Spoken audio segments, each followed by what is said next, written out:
Hello everyone, Bats 2011 here, and I got the newest Platinum review for you. This is a Platinum review for The Last of Us Part 2.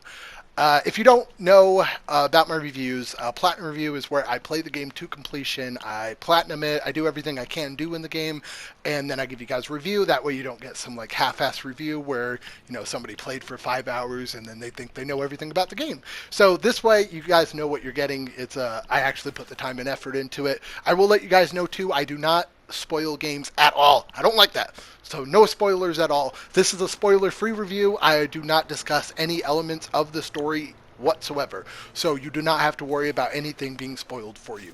I do have to let you know though, a little minor spoiler. There will be a tiny spoiler that I'll tell you before it comes up, but it's something that involves gameplay, so it's kind of hard for me to really discuss the game without bringing up that gameplay element. But I'll let you know right before it comes up if you want to exit or if you want to fast forward. I'll let you know. That way I don't spoil anything. So The Last of Us Part 2 is the sequel to The Last of Us Part 1, obviously.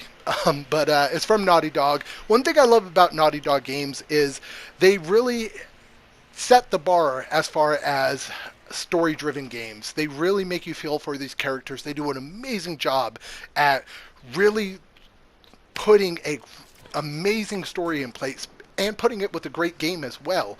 I've always loved what Naughty Dog does, and I definitely appreciate what they do for the action adventure genre. The Uncharted series, amazing, amazing games. Last of Us Part 1 was one of the greatest games of all time, and they just really know how to make good games. So, to discuss The Last of Us Part 2, it does take place a few years after The Last of Us Part 1, and that's all you guys are going to get. No more story. What?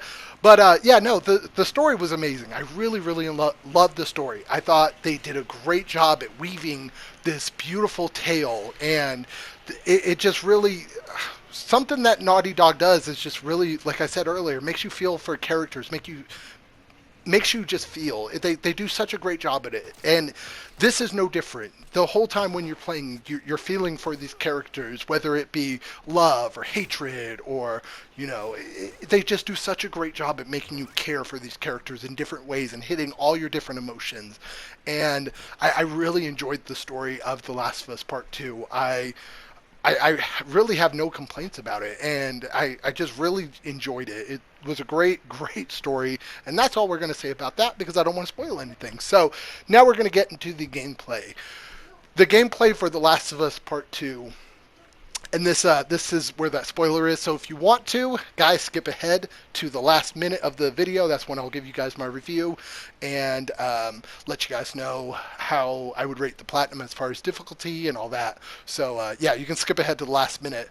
And now we're going to go ahead and begin with the minor spoiler. So the game does have two separate characters that you play as. You can play as Ellie, which everybody knows who the Ellie is, and you can play as Abby. Abby is the new character that they do introduce in Last of Us Part 2. And I do got to let you guys know this too. My son's in here, and I've literally had to record this video 8 separate times because it keeps being loud. So you might hear him talk a little bit. Sorry. But yeah, so you play as Ellie and you play as Abby. Two separate characters. And one crazy thing, whenever you start playing as Abby, I did feel like I was like, oh, okay, it's going to be pretty much Ellie. Like, I didn't really expect any difference as far as gameplay or anything. But it does feel like you're playing as a completely different character. And, in Ellie, when you're playing as Ellie, it's more of a stealth, conserve ammo, every shot counts kind of thing. It's more story-driven, more... not really combat focused, but more stealth focused. Abby feels like a complete different person. Abby is, that soldier, that combat driven. I'm going to shoot you as many times as I can. 2 shots to the chest, 1 shot to the head, you're dead. Like she's more gun ho. She's a completely different style than Ellie is, and their weapons that they have are completely different too. And that's one thing I like too, that they don't have any of the same weapons. Abby has this hunter rifle or a hunting pistol, and it's literally a pistol that can kill everybody in one shot. Like if you hit him good, like it's. I love that pistol. I was kissing on it. I was like, this is my baby. Mwah. A beautiful pistol.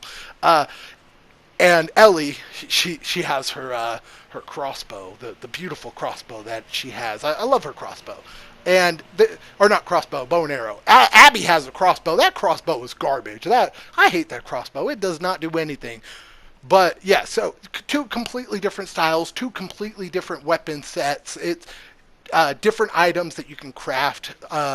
In the game, the crafting system, I feel like it's a lot more fluid than it's ever been. They did a really good job at the crafting system feeling more fluid. And I haven't played The Last of Us Part 1 in a while, but I want to say you couldn't do this in the first one, and I might be wrong on this, but in this one you can craft on the fly. So while you're sitting there, you can be in combat and craft a med kit without having to go to your menu and everything. Like it's a lot more quick, and it really helps. If you're in the heat of battle, not having to go to a menu to craft a health kit. I did also like that. They added a jumping mechanic to this one. In the first game, they didn't have jumping, which now that I'm playing it, it's crazy knowing that they didn't have any jumping because it's such a big part of this game. Jumping over ledges because there's a raging river underneath you, or jumping up to catch a rope. All these different things that it's crazy knowing that the first game didn't have. You didn't have that jumping mechanic, and playing this, it just feels normal. It feels natural because obviously it's jumping. Everybody can jump, so it's definitely weird knowing that. It's definitely weird knowing that you couldn't jump in the first game. They did also add a boat in this one. You can drive a boat. I didn't like the boat. I thought I liked the boat, like mechanics and everything, and being on the boat. I thought that was cool. But I felt like driving the boat, it just had kind of funky controls. I didn't really care for the controls of the boat. But you didn't spend a lot of time in it, so it wasn't a huge deal breaker for me or anything like that. And you can go in to the control options, and it lets you know once you first use the boat that you can go in there and change the controls of the boat in case you don't like it. I didn't do it because I like to play it as they meant for you to play it instead of changing stuff and everything. So, I just kind of left it. But I didn't really care for the controls for that. So, as far as the game's graphics, I think the game is gorgeous. It's one of the beautifulest games out there. And originally, I thought Horizon Zero Dawn was just beautiful. I thought there was no touching Horizon Zero Dawn as far as how beautiful it looks or anything along that. I thought Horizon Zero Dawn was set the bar and nothing could touch that. Other games came out and came close to it, like Gears 5 and stuff that, these games came out and they're gorgeous games, but they just couldn't touch that bar that Horizon Zero Dawn set. And then Death Stranding came out, and I was like, wow, this is a gorgeous game. And for it to come out so late in the console generation, it's crazy knowing that, the best looking games are coming out so late into the generation, because now we have The Last of Us, and this is by far the beautifulest game that has came out. I love it. Just the different environments and how much detail they put into the environment and how many little details. And that's one big thing about this game is they really focused on the little details. And by little details, I mean you could be riding on a horse and the light from the sun can shine down, whenever it gets really low, like around 5 or 6 p.m. and you're driving in your car and you're like, oh, I can't see. Well, your character puts their hand up because they're blocking the sun out. That's something they didn't have to put in there, but it makes the game more realistic. That's actually what you would do in that situation. If the sun would shine down, put your hand up. But I haven't seen that in a game before. So it's definitely nice to see that they really focused on the little details in this game. The characters, as far as the different enemies and everything, they really they added a couple of new different zombies in there, infected. But they added a couple of new ones in there. I'm not going to really discuss them for you because I feel like you need to experience them for yourself. But they did add new ones, and I do like that they didn't just have the old ones. I mean, the old ones are terrifying in itself, you know. Clickers, no matter how many times you fight a clicker, they're still terrifying knowing that you make one wrong move and they're going to hear you and all attack. And they take a lot more bullets than just, you know, the regular runners. So it definitely, I always love how The Last of Us, you really have to be methodical on how you're going to attack every single scenario. This game, too, you can make it to where you can sit the zombies on the people. So in different situations, there are times where you can use different, they're being infected and they're being people in there that are shooting at you. You can use them to fight each other and potentially wipe out each other. I really enjoyed that, and it added a new mechanic to the game, knowing that, you know, I don't always have to go in and kill everybody. I can let them kill each other. And that wasn't all the time. There was only a few circumstances where that did happen, but it was really cool to know that I could do that, and they could help me take out all these people.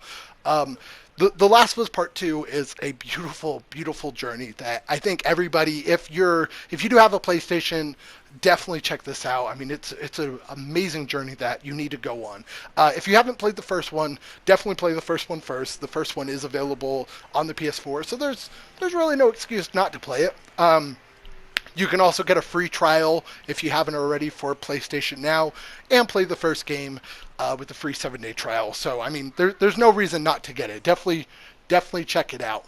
But as far as the game goes, it's a beautiful, beautiful, beautiful game. I loved it, and I really enjoyed it. Now, I do have to let you know my one big gripe with this game, my biggest issue with this game, which stops it from being a perfect game, and that is the glitches.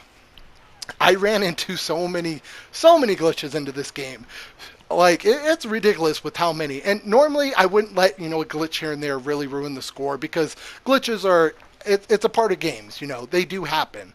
But my big issue is the glitches happened all the time, especially in my second playthrough. I got so many from where, you know, riding on a horse and the horse looks like he got rollerblades on and he's not moving his legs and he's just scooting along, and to where the person starts like twitching all crazy. And I recorded it, so I'll show you. But every time I would go to record the glitch, because I'm like, oh, hey, a glitch is happening, I'd start to record it, it would crash the game. The game just stopped running. And so I'd have to like restart the game completely. So it was like Naughty Dog was like, oh, you know what? We don't want this glitch coming out here. You're not going to see this, people. So yeah, the glitches really ruined the game. There was a few too that did force close the game for me, made me had to completely restart the game. One of them completely made it to where my PlayStation froze, so I had to restart the game. So yeah, as far as that though, The Last of Us Part 2, I would easily give a 9.5. It would be a perfect 10, and I really wanted to give it a 10, but unfortunately I couldn't, because The Last of Us Part 2 did have all those glitches, and that really ruined the score for me. As far as the platinum goes, it's not too difficult. It does take 2 playthroughs to actually get the platinum. I did 2 complete playthroughs, but it can be 1.5 playthroughs, just depending on how many collectibles you collect in your first playthrough. But other than that, the platinum is not too difficult. It's really straightforward. I probably give it, as far as difficulty is concerned, a 3 or 4 out of 10. It's not too difficult. Definitely whenever you play, if you want to do this on your second playthrough, which is what I do, use a collectible guide. That way you can kind of see what collectibles you've missed and where they are and everything. I didn't do it for my first playthrough because you are required to play that second playthrough somewhat.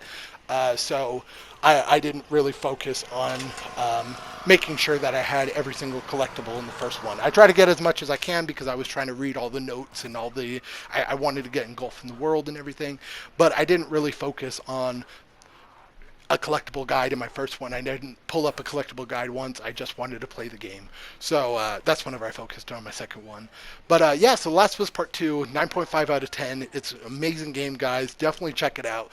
If you have any questions about the game any questions about anything related to any of the trophies, let me know in the comments below. I'll try and help you out the best I can.